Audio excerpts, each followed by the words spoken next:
Good morning. Morning. How's everybody this wonderful morning? It is wonderful, isn't it? Yeah. Well, a couple of little things here before I get started. I wanted to talk about that event sponsored by Eric Mortimer that Reverend Nadine's speaking at. I think it'll be a really good thing because I haven't been in contact with him, but Eric was a former student of mine at SAIT a number of years ago. So picked up on a few ideas there and has done something wonderful with it. So that's a good thing. And I want to talk a little bit about this program I'm doing, a 10-week course called Self-Sabotage. I was a prisoner of my own mind. Have you ever sat back and wondered, why did this happen to me? How did this ever happen to me? How did I ever arrive here? So after 17 years of being in crime, violence, and gangs, and all of that kind of stuff, and addictions, I arrived at that spot. And that was one of the questions I had. The other one is, how am I going to get out of this? So I worked at, how am I going to get out of this?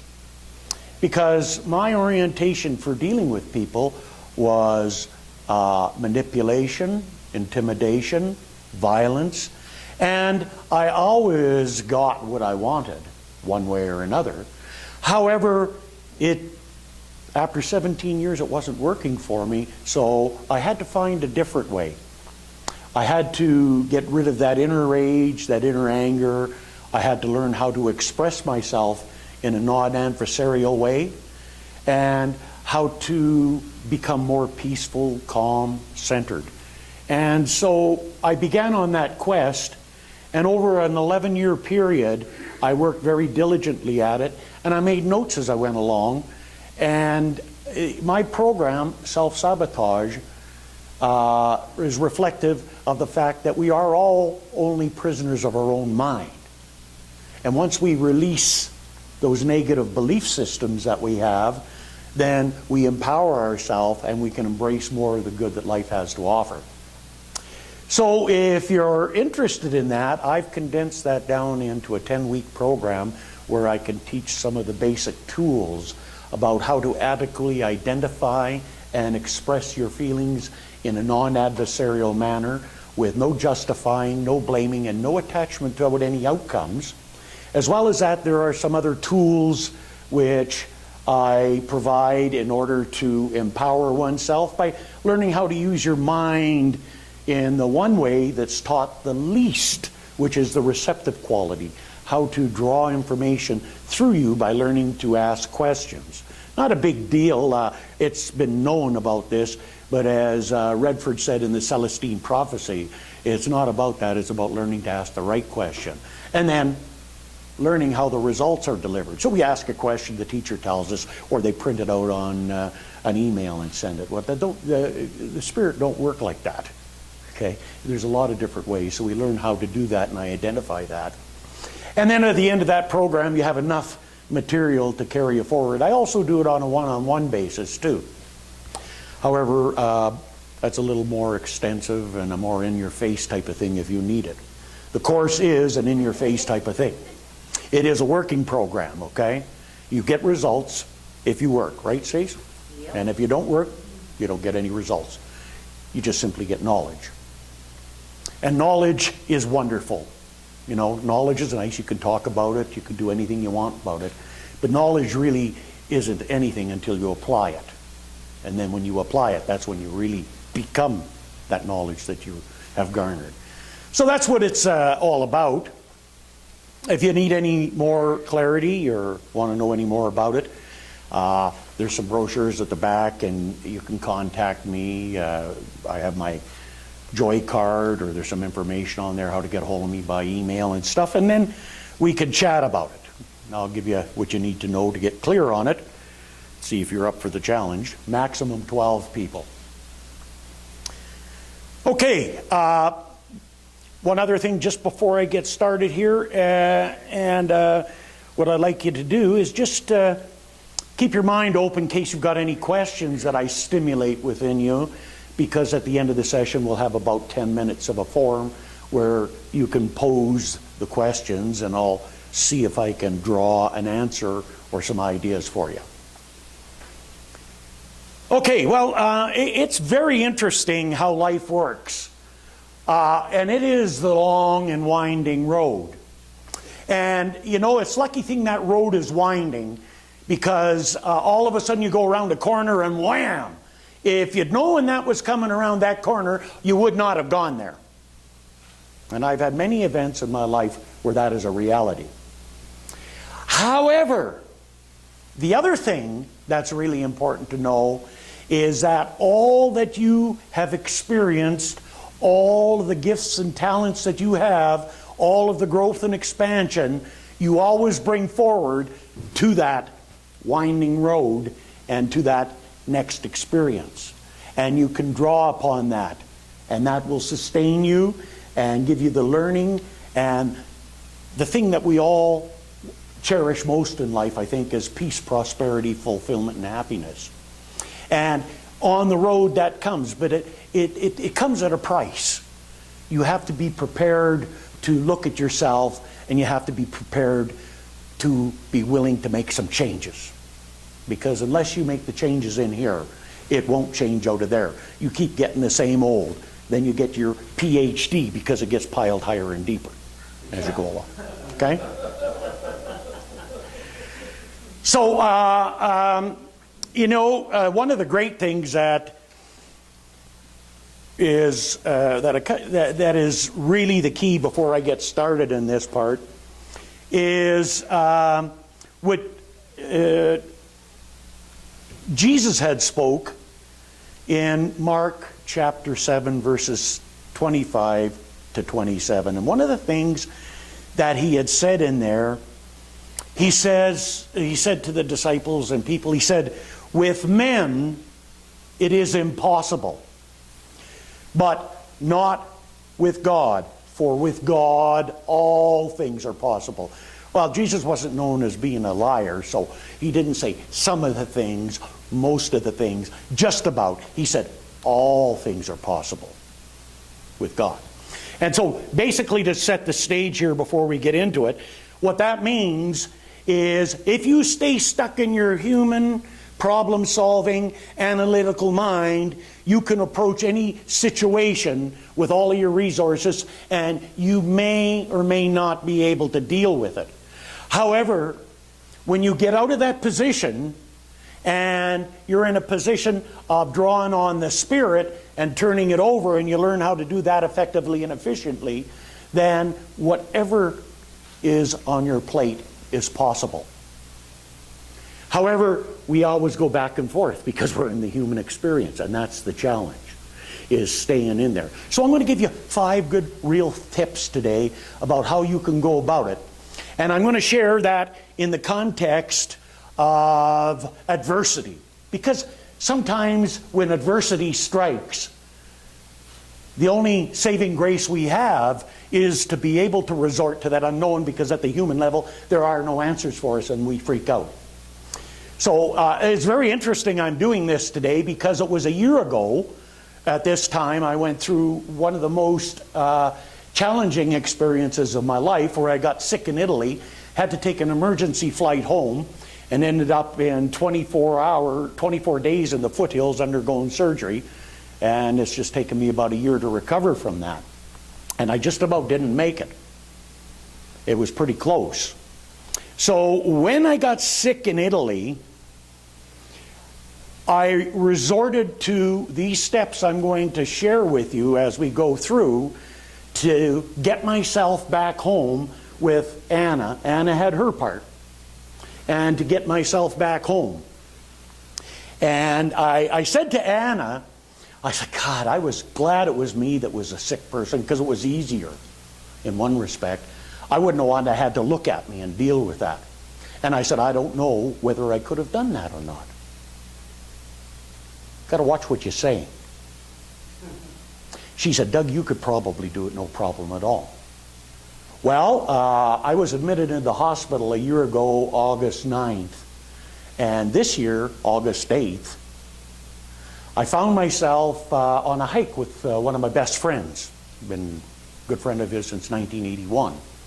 Guy's a good man. He's in good, excellent physical condition, works out all the time. And We were 4.2 clicks into the bush, and he'd had a history of acid reflux. He's got some issues to deal with how he manages stress, and a bronchial condition, and he started getting an acid reflux thing on the start of the hike. We're walking along, and when we got to the turnaround point, all of a sudden we thought the acid reflux had moved up and he had an asthma attack and moved into his bronchial tubes, and he was in really bad shape.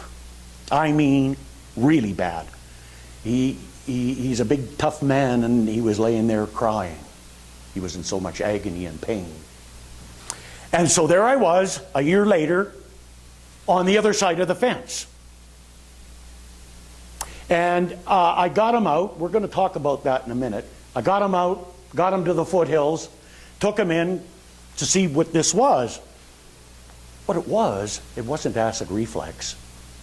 It wasn't his bronchial condition. He had a heart attack. We didn't know it. Thank God we didn't know that.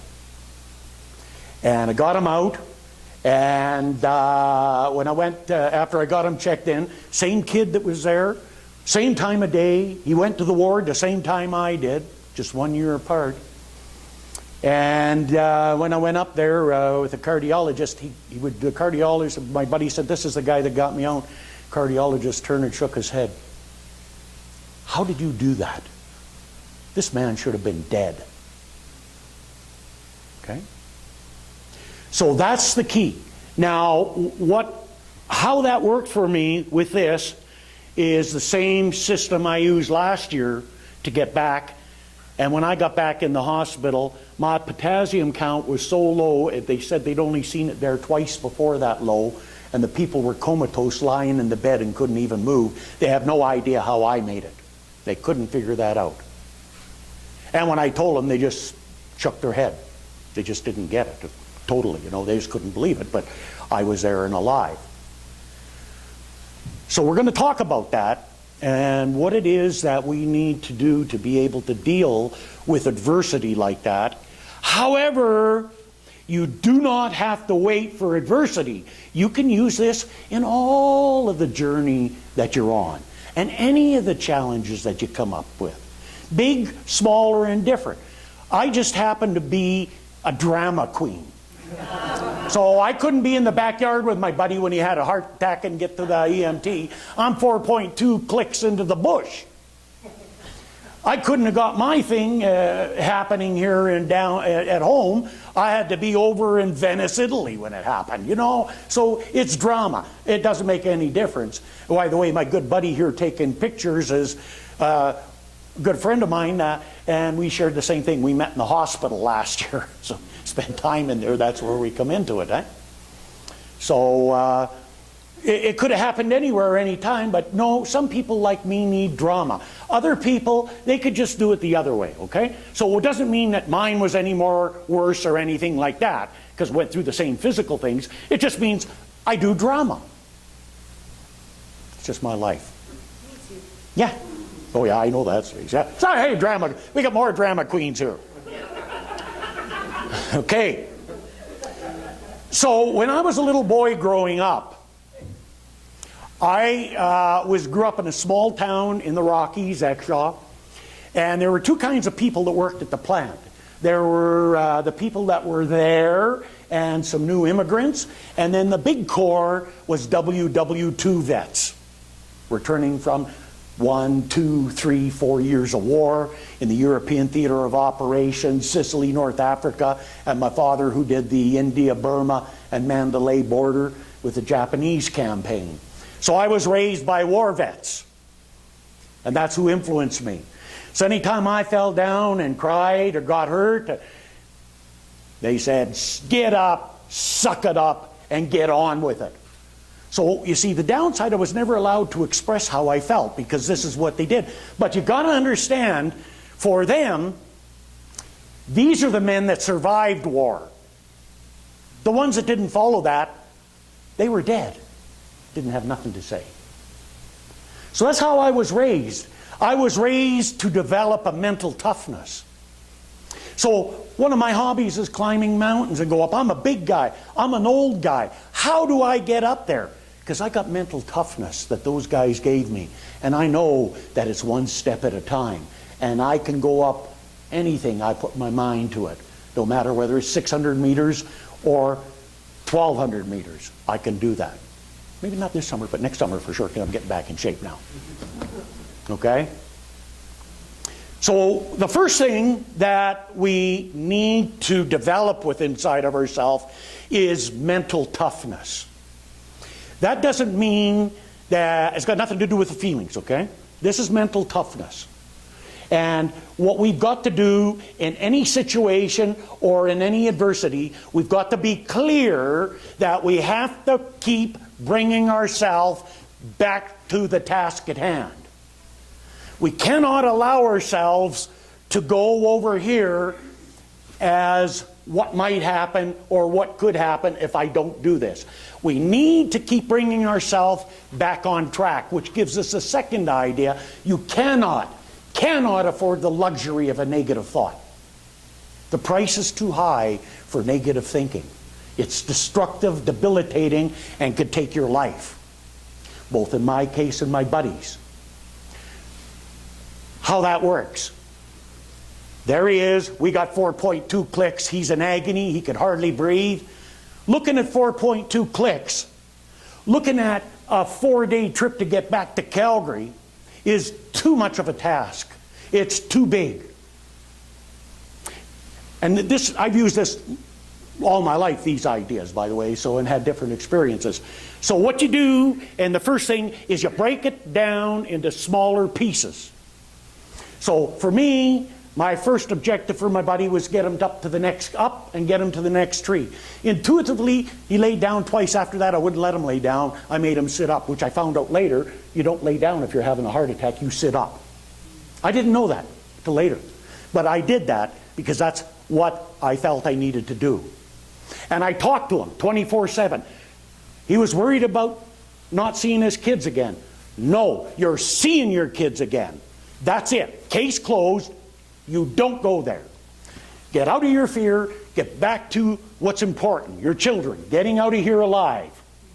Getting this. And the next step that we got to do is go from here to there, 150 meters. This is the next target. Get there, take a break. This is the next target. 3 hours I worked with them. And of course, I did the other thing which goes along with that, which I'm going to talk about, is spiritual mind treatment or prayer. And you got to have your conviction. You got to have the faith, the belief, the confidence, and the trust in the process. And that's why you can't afford the luxury of a negative thought. I could take a screwdriver and I could screw up everything in this building for electricity by shoving that screwdriver in that socket. Is it true? I short it all out, right? When you're in a critical position, and again, it doesn't have to be critical. It works all the time like this. But when you're in a critical position, you cannot afford the luxury of thinking negative.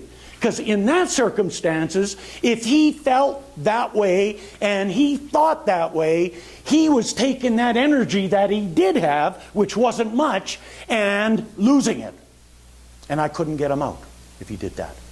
So I, just like I did coming back from Italy, had to do what I do. I hold him and supported him in a vision of life and broke it down into manageable tasks so that when we get to that place, even though we got a long way to go, we got to win. We made it. Now the next one. And the next one. And I did my prayer work, and I didn't know how or when that was coming into effect, but I got him to a place where I felt more comfortable, easy access if I had to get an emergency in. By the way, I asked if I wanted to go, leave him and go get help. He said, no.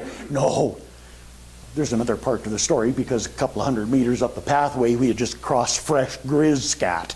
So there was a grizz in the area. He didn't want to be left alone. But the challenge was this 800 meters slow hill that we had to go up. So we stopped at the bottom and had a break. He's still in pain. I said, okay, it's going to be okay. We're working our way up. We're going to stop 2 places on the way up. This is the first one at the end of that wood there. And we started up that hill, and a miracle happened. The pain went away. His breathing got clear, and he got enough energy to make it up the hill. And once he was up the hill, it came back again. Explain that one logically. We know what it was. We know how it works. And so I got him out, got him back, and then went through the process with him to help him with his recovery. That was on August 8th he went in, and so he's still in recovery from the heart attack. And with that, I'm also right in the middle of another one, because on August 21st last year I had my surgery. August 20th my brother was rushed into the South Calgary Health Center, and he's been on critical condition in intensive care for the last 3 days, and had emergency surgery, took out his whole colon, and had septic poisoning. So we're still working on him getting by that critical stage. So as we speak, he's made the first level, he's in the second level right now, back with surgery. Okay, ironically, a year apart. Okay, so I again put back in that winding road to draw upon all the resources I have, and of course the experience I've had, to be able to bring it forward to help my buddy and to help my brother. And then my good friend Brian there, who I just met about a month and a half ago, 2 months ago, he was out. A couple of days later, he had a stroke. Not doing too bad for a guy that had a stroke after going through surgery and everything the year before. So it's been a very interesting summer for me, working with these ideas, and really it's done nothing but strengthen my faith and my belief and my confidence. So, first thing that we need to do is spiritual mind treatment, prayer, whatever it is. It is not a case of asking, pleading, begging. Spiritual mind treatment is a declaration into principle of the desired result that we're looking at. And it's a little bit different than unity. They use what we call affirmative prayer. We do the affirmation too, but we cloak it in a little bit different of a format, and it's a little bit different in traditional prayer. It's a 5-step process of recognition that there is one life, one power, one truth, that is God. Unification, that I am one with this infinite self of God. Then the affirmative declaration, I see myself and my client as whole, perfect, and complete in all way. I surround them and support them in a vision of life and light. I know there is perfect assimilation, elimination in their bodies. All, whatever the declaration is. And then we have to treat it as though it's already so we give thanks, gratitude.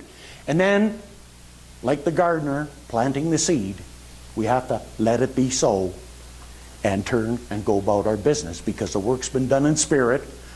Our job is to keep that positive energy and not allowing ourselves to go to the other side, which is doubt and worry and any negativity. Easy to say, you see. The challenge is catching yourself, and it's like fishing. When you find yourself going there, you just reel your mind in and you put it over here. And the more adverse the condition, the more stronger you have to be in that, because you, as an individual helping that person, cannot afford the luxury of a negative thought. You have to be affirmative. You have to move forward with it. You have to keep the end in mind. Meanwhile, all of this other stuff is drawn on one. So it's quite an interesting process. But the mental toughness that you develop through practicing with little things will give you the mental toughness to deal with adversity in the nth degree. Because ultimately, it was easier because there was not a damn thing I could do. In either situation with my brother or my friend, I'm helpless. I personally, physically, could not do anything. However, I could do the other work and then just do physically what I could do and what I felt I needed to do to get the task accomplished. So we got to develop that mental toughness. We got to work with spiritual mind treatment. And then the other thing that we have to work with is those factors of gratitude, faith, trust, and confidence. Those are the toughest things because they're not tangible. Don't feel bad if you have trouble with that. Moses in the Old Testament did. He led the people out of Israel, out of slavery from Egypt to the land of Midian, because they're going where? To the Promised Land. That's where we all want to go. The Promised Land is the demonstration of the wonderful things that we want in life. However, there was one step that remained, and that was going through the wilderness. And you see, the wilderness is when you've got to take that step forward where you don't have any guarantees, you don't have anything written down. You just know you need to do it, but you got to have the faith. You got to trust. You got to believe, and you got to have confidence. Easy to say. The process is easy. But all those people there were going, oh man, I don't know about this. This is pretty bad. Look, I don't know. And you see, a lot of them wanted to go back to slavery rather than take the journey through the wilderness to the Promised Land. And you see, that's like us. We get started on this, and then we come up against our fears. And we allow them to control us. And then we back off because we've lost the faith. We've lost the trust. We've lost the confidence. We don't believe. Now, if we had a guarantee that it would be okay, if somebody guaranteed us, then we would feel better. But you see, you have to step forward with this and know that the Spirit will give you what it is that you need to do at that time. All you got to do is keep your mind focused on the spiritual aspect of it, and that'll guide you to deal with the physical aspect. And you got to be grateful. I am so grateful that that happened to me last year to remind me how to help my brother and to help my friend this year. And it's not that, I've had it before 2 or 3 different times, big time like that. Same process, eh? Break it down small, hold and support yourself in a vision of life, and each little step was a win. Amazing what happens when you take things one step at a time. It's like trying to eat an elephant. Big job, but if you cut off a chunk and you eat it 1 spoon at a time, and this is your goal to get through that chunk, pretty soon the elephant's gone. Okay? Yeah, but you won't put on much weight because it's all protein, so don't worry about that. It doesn't really matter, you see. There it is. How big is the elephant?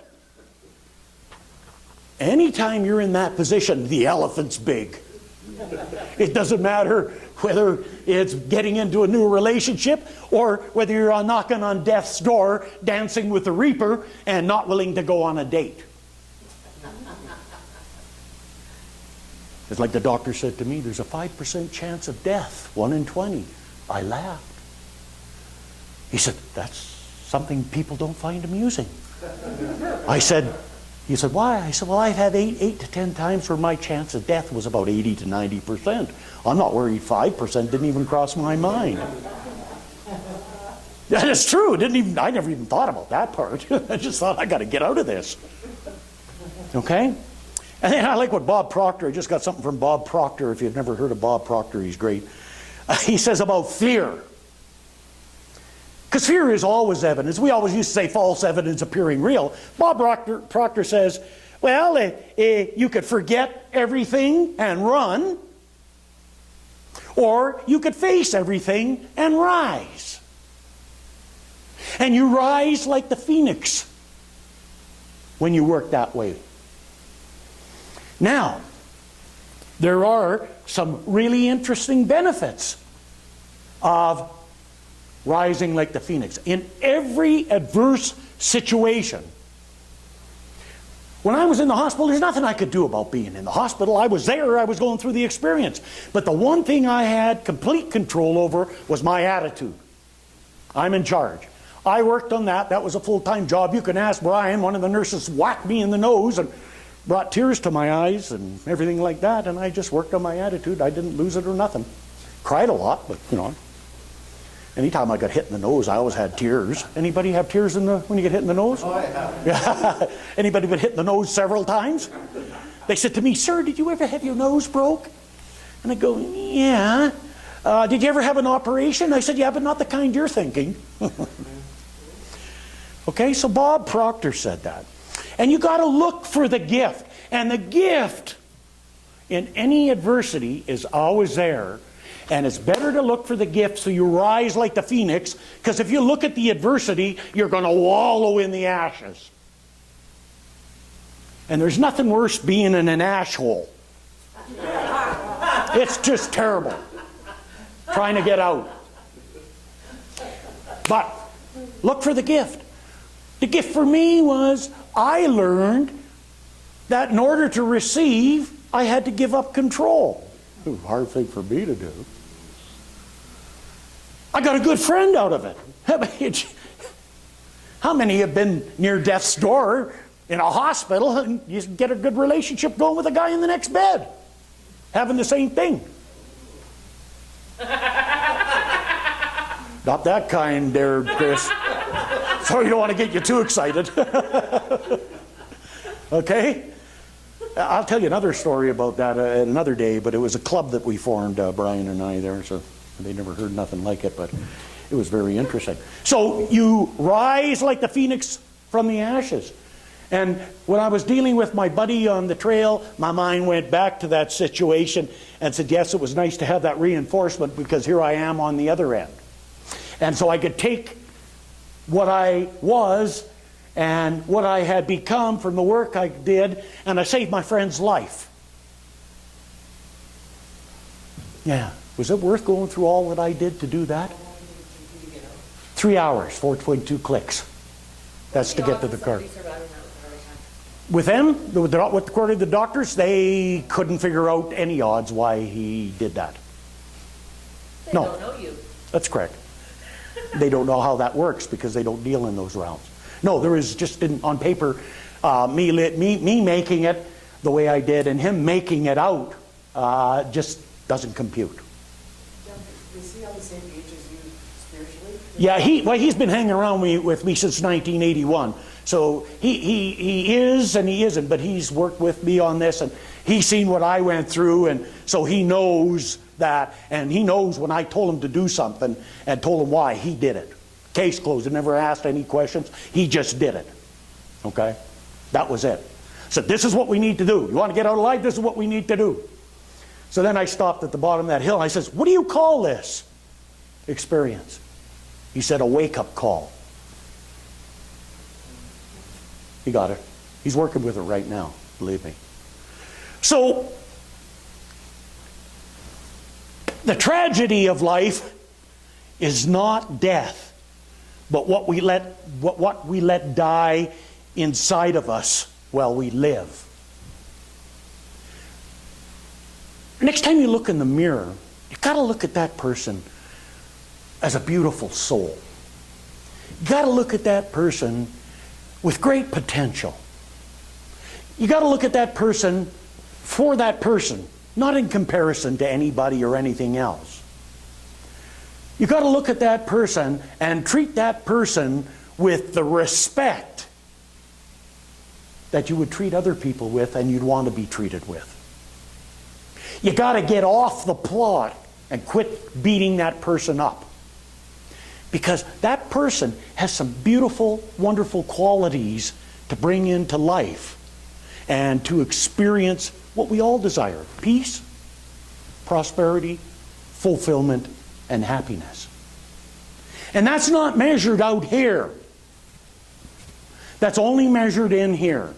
That's all. You can't have that out there. Things, people, events cannot give that to you. So I'm an avid mountain man. I've been out 25 days in the mountains this year, and I found myself up in there a couple of times, 3 or 4 times, in this beautiful situation. And I experienced the same place before like I never have in my entire lifetime. I had such a wonderful sense of gratitude and being connected. Now, I've always had that, but the gratitude I have is immense now because of what I went through last year and what I went through at the start of the summer with my buddy, or the part of the summer with my buddy. It just gets bigger. So we need to work with gratitude. We need to find the gift and rise from the experience. And the gifts keep coming. They don't just stop and you say, oh, I got the gift here. No, you wait. They come, and they come 1, 2, 3, 4 years down the line, and you make the connection. It goes back to that. Yes, I did the right thing for me. And when I do the right thing for me, everybody in my life benefits. But if I try to do the right thing for everybody else at my expense, then it's destructive and catastrophic. That's where my friend was going. He was doing it for his kids and his family first at his expense. He got it. Because like I said, well, your kids and family are all set up nice this way, but you're dead. They're not going to have a father. True. They'd rather have a father and not have those things. Guarantee it. Right? So you take care of yourself first, and then you've got a greater capacity to be able to share and bring yourself to life.